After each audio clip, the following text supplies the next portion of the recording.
Football বিশ্বকাপ নিয়ে আলোচনা করতে এই মুহূর্তে যুক্তরাষ্ট্র থেকে যোগ দিয়েছেন সহকর্মী এস এম সুলাইমান এবং ঢাকা থেকে যোগ দিয়েছেন জাতীয় ফুটবল দলের সাবেক অধিনায়ক আশরাফ উদ্দিন আহমেদ চুন্নু।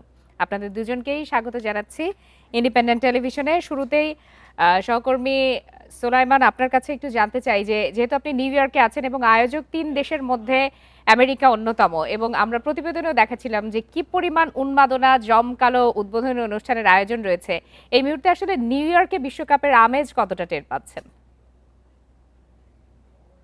নিউ ইয়র্ক সেজেছে আসলে খুব বর্ণিল সাজে। আমি যদি একটা কথা বলি যে আজকে পর্যন্ত এখানকার হোমল্যান্ড সিকিউরিটি হিসাব অনুসারে প্রায় 12 লক্ষ পর্যটক অর্থাৎ দর্শক এই নিউ ইয়র্ক সহ যুক্তরাষ্ট্রের সবচেয়ে বড় বড় লস অ্যাঞ্জেলস, ফিলাডেলফিয়া, হিউস্টন সহ যুক্তরাষ্ট্রের বড় বড় শহরগুলোতে তারা হোটেল বুক দিয়েছে এবং তারা আসতে শুরু করেছে এবং সর্বোচ্চ নিরাপত্তার মধ্য দিয়ে আসলে এই নিউ ইয়র্কে পুলিশ এবং এখানকার প্রায় যুক্তরাষ্ট্রের হোমল্যান্ড সিকিউরিটির অধীনে প্রায় 400-র বেশি সিকিউরিটি এজেন্সি এই তদারকি করছে এবং যুক্তরাষ্ট্রের যে জন এফ কেনেডি বিমানবন্দরে ইতিমধ্যে সর্বোচ্চ নিরাপত্তা নেওয়া হয়েছে এবং ফুটবল খেলোয়াড় এবং দর্শকদের আগমন উপলক্ষে তাদের যে বডি চেক আপ এবং তাদের ব্যাগের চেক আপের জন্য বিশেষ বিশেষ প্রশিক্ষণ প্রাপ্ত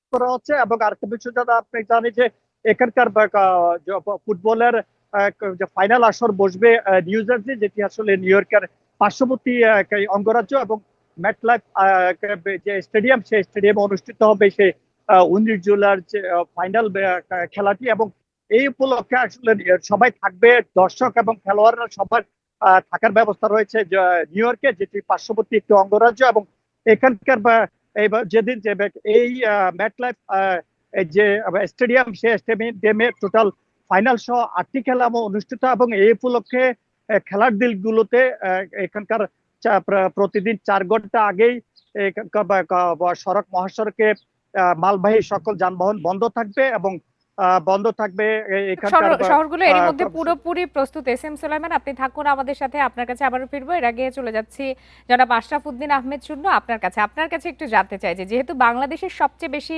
2টি দল নিয়ে বিশ্বকাপে আলোচনা হয়, কিন্তু আপনার দৃষ্টিতে এবারের বিশ্বকাপে কোন কোন দল আসলে চ্যাম্পিয়ন হওয়ার সম্ভাবনা রয়েছে বলে মনে করেন আপনি?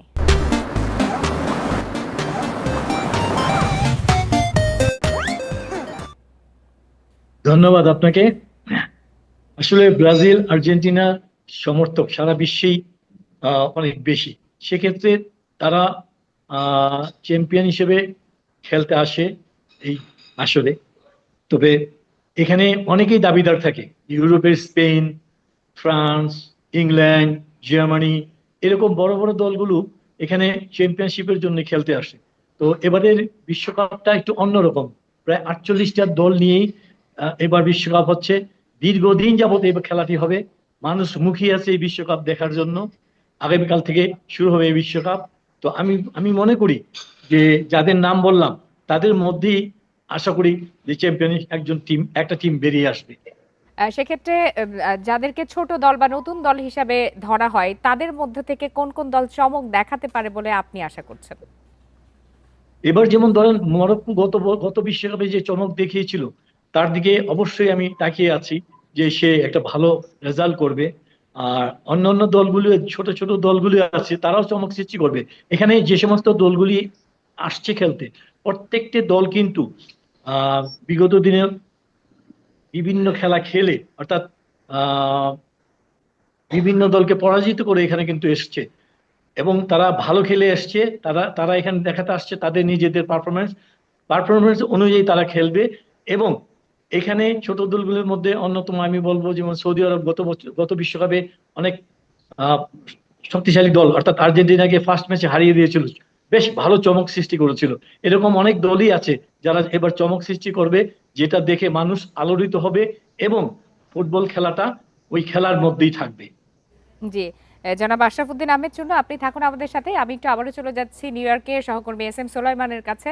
এস এম সুলাইমান, আপনি বলছিলেন যে উন্মাদনা এরই মধ্যে শুরু হয়ে গেছে। আমি একটু বিশেষভাবে অভিবাসী বাংলাদেশিদের কথা জানতে চাই, তাদের মধ্যে কি ধরনের উন্মাদনা রয়েছে? আর এবারের টিকিটের দাম অনেক বেশি বলা হচ্ছে, সেক্ষেত্রে এ নিয়ে কারো কোনো অভিযোগ বা কোনো ধরনের মন্তব্য আপনি জানতে পেরেছেন কিনা?